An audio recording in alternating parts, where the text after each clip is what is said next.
Oh, this is my group of people. When I saw that video and it said a community coming together to celebrate and rise up, I thought, okay, this is my kind of people and a message that I think is going to meet you in a way that is inspiring, that is informative. There's things that we want to learn, but also one that can be very personal, regardless of what your year and a half have been like. We know that whether it's your personal life, whether it's your clients, whether it's your colleagues and team, everyone has been in the same storm. We may have been in different boats, had a little bit of a different story to tell or different resources at our access, but this is a moment when I speak with groups, there's just incredible compassion. We're starting in a bit of a softer place. As mad as we may be at the world and people that are grumpy and disappointing things that are happening, we're also loosened up a bit and realizing that things happen that we would have never asked for. Stuff happens that we can't just gloss over and put a bow on it and come up with a jingle or a Post-it note and let it be okay. This has been a difficult time, but I'm here to tell you that what I have learned, not just in the last year and a half, but really in the course of my lifetime as a researcher at Harvard, as a consultant, both with Gallup and in my own practice journey lead, I have been collecting stories of people that face incredibly difficult times and that they find something within themselves and something in the resources around them that help them to come out the other side stronger, more resilient, and having richer, fuller lives. And I want to share that with you tonight. I also want to just congratulate you and kind of honor you for what you've been trying to do and what you continue to do just by your profession. I love a party. I grew up in Kentucky, Lexington, Kentucky. My parents are phenomenal, kind of Southern hospitality kind of people. And they knew how to just gather friends and family for a fabulous banquet.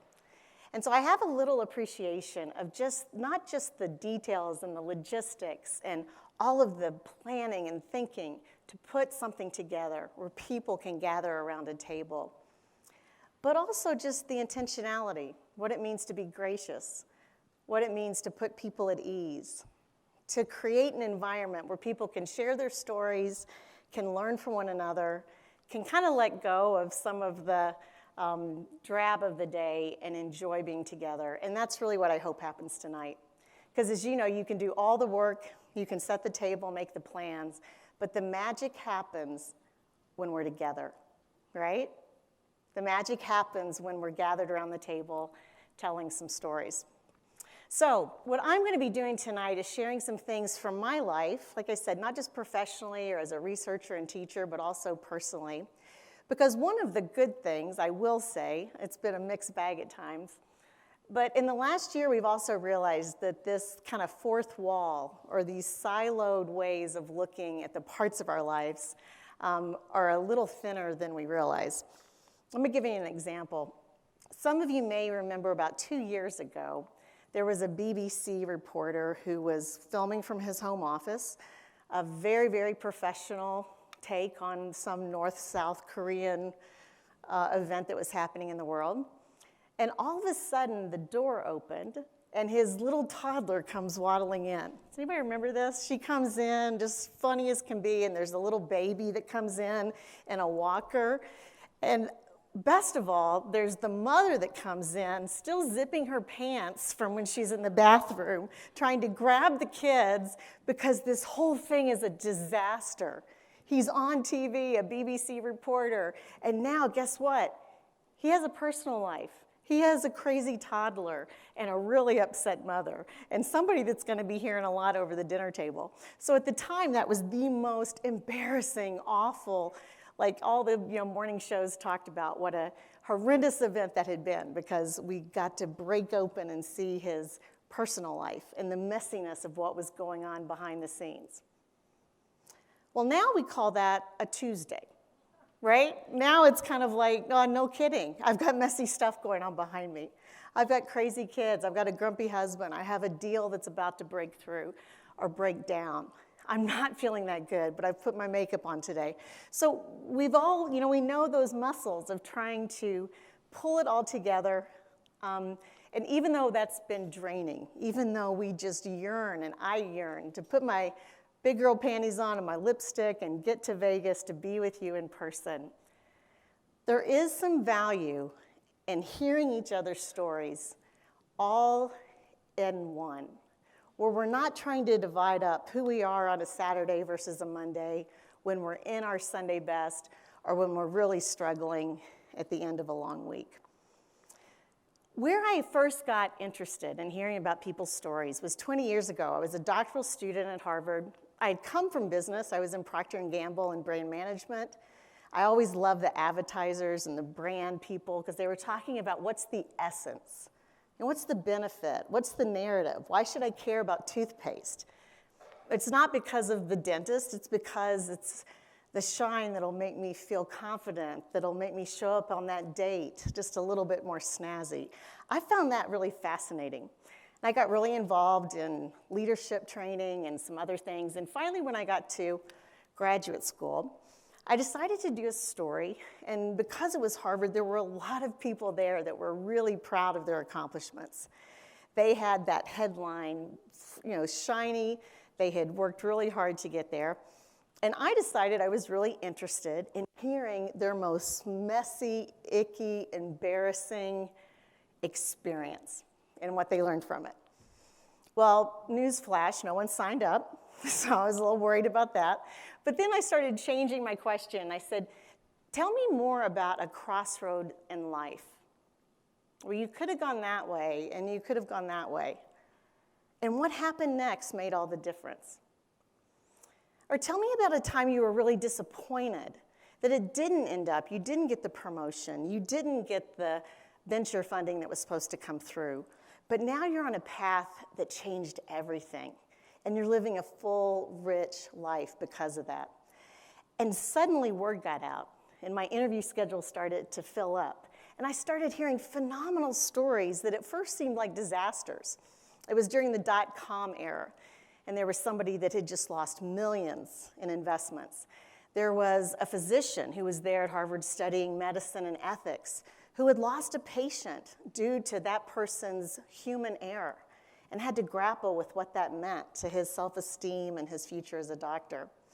There were other things that were not just minor mess-ups. These were fairly big disasters that were public. You couldn't put it under the rug.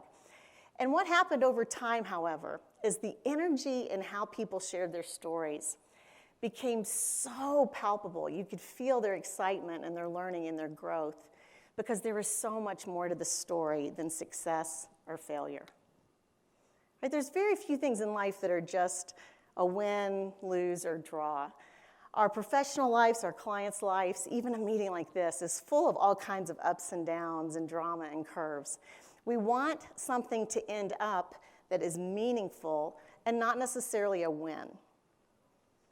Okay, so I want you to think about what you're going through right now in the last year. Think about the innovation, even just watching that really fun video. You are having to make tough choices, not choices you would have asked to have made. No one's happy about the difficult times we've been in, right? This is not a Pollyannish, everything happens for a reason. I am not that kind of a speaker. But what it is opening our eyes and realizing when life brings us to our knees, we have a unique opportunity to first look inward, to really dig deep. What has life taught me? How resilient have I been? What tough calls have I made? This isn't the first tough time we've had, people. You've overcome all kinds of things. This may be unique in terms of doing it all at the same time on a global scale in a way that has shaken an industry, absolutely. But there is incredible depth and wisdom and great war stories that you have survived in this room. So when life brings us to our knees, we can look deep and remember and kind of grasp what those lessons have been. We also have a chance to look up, to not wallow. This is not the time. I tell some of my students, this is not the time we're going to journal and go into a meditative stance. We're going to look up and see what's happening, what could happen, what innovations are possible. Now that we're all shook up, what are we going to do next? We can see a new horizon, even though it's not the horizon we thought we were traveling towards. Didn't ask for it, didn't want it, would have pushed back the clock, could we have? But there's still a horizon out there that can give us direction and that can shine a light. And then finally, when life brings us to our knees, we dig deep, we look up, but we also reach out. No one is alone in this. Even though so many of the feelings of crisis, of turmoil, of business upset, financial upset, relational upset, one of the scariest, saddest parts of that is feeling alone, as if you're the only one going through that heartache and that you're isolated in that pain. And in kind of an odd, bittersweet, melancholy way, we actually all do know that feeling. So this started, like I said, 20 years ago with these stories. I continued as a consultant, was able to work with people and organizations around the world. I was with the Army Corps of Engineers running their executive leadership program the summer that Katrina hit, and really had to grapple with these really smart civic engineers, these scientists that are trying to figure out, boy, we weren't smart enough, or we didn't work hard enough, or we missed it. And they had to say, wow, it wasn't just that. It wasn't about being smart enough, figuring it all out. It's really about now looking at the problem much more broadly. How do we build trust? How do we get people to come back to New Orleans? How do we create communities that want to be here? It's much more than rebuilding a levee when something collapses. That's kind of the technical fix. It's the human challenge of making people want to come and gather again. I'm seeing a couple nodding heads. Does this sound familiar? It's not just the physical rebuilding or the right safety protocol, or you finally get a green light at the travel agency. It is the table that you're setting, that great banquet feast. It's the professionals like you, everyone in this room, that are making decisions about more than just solving problems and rebuilding structure. You're also trying to think holistically about what would make people want to come and join the party again. And that's really a worthy question, not just for a meeting professional, but for a leader, for a parent, for a community member. That's a worthy question of you thinking about that for your own life.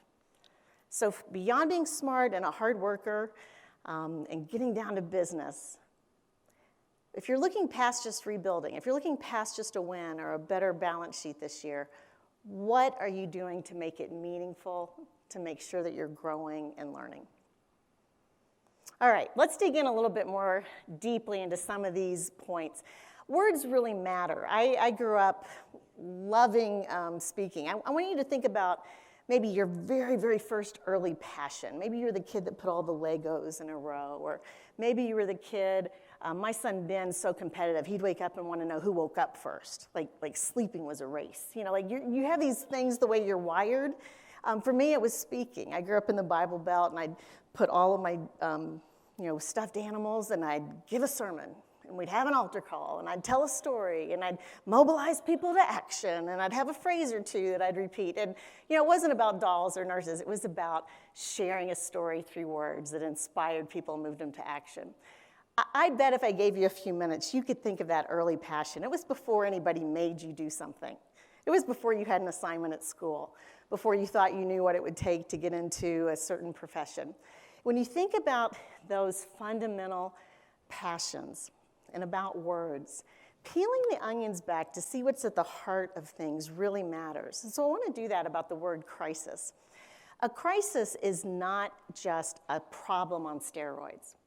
It's not just a bad occurrence, like an accident. A crisis is fundamentally a collapse of what was, so going back is really not an option, okay? It's really something where we're rebuilding and a rebirth is required.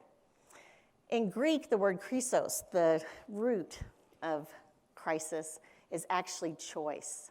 You have a choice.